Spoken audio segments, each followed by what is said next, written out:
Mwamukiri magongo na mandwairo Ngayuri mbere tutingi hotu nithu Mwene nyaga twakuhoya. The foreign invasions and conflict of the people of Kikuyu. Despite the long-standing and peaceful cross-regional trade relation, the 19th century witnessed a generally more violent East Africa. There were invasions from the Arab and coastal traders as well as forces from European states.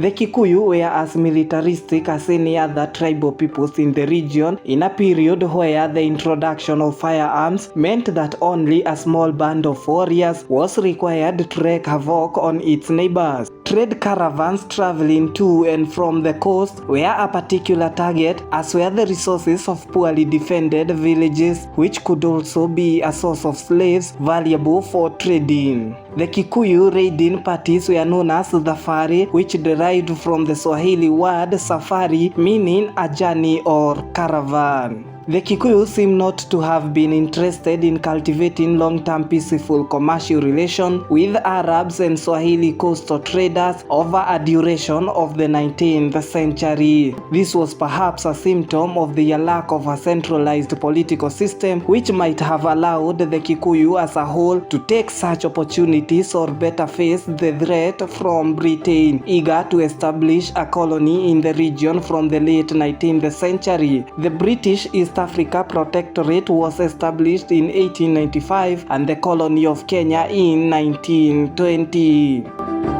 The Kikuyu and modern Kenya. The Kikuyu Central Association KCA was established in 1924 and it championed a nationalist agenda in Kenya which aimed at redressing colonial grievances, taking a firm stance against European ownership of land and certain aspects of missionary work in the country.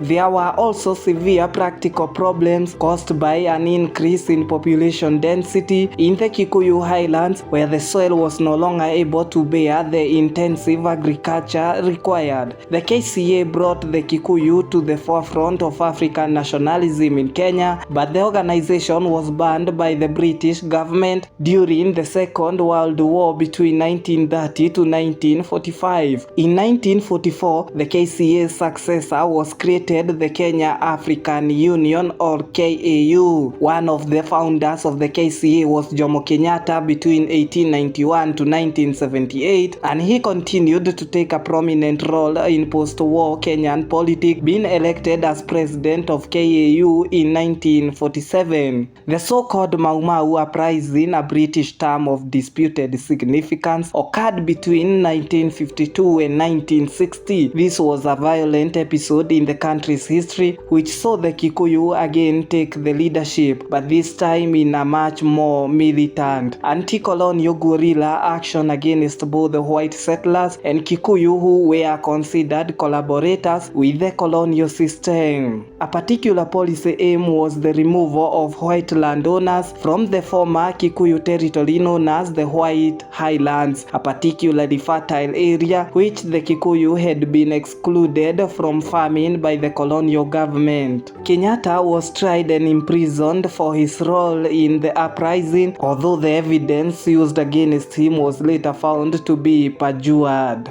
The Mau Mau uprising had resulted in the deaths of 32 white civilians and 13,000 Africans. Some 80,000 Kikuyu had been placed in detention camps. Released in 1961, Kenyatta was elected the first Prime Minister of the independent Kenya in 1963 and then made president in 1964 when the country became a republic.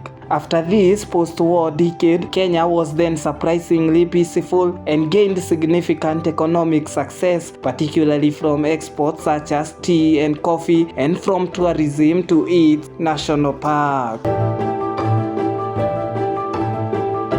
Well, that's the end of our Kikuyu way of life. If you are a first time subscriber, please subscribe to our channel, like and comment. Till next time, my name is Steven Wairimu. Tuhoyaga wendani na giteo na tha nyingi ingĩ cia wendo wa rũrĩrĩ, ũiguano wa Gĩkũyũ.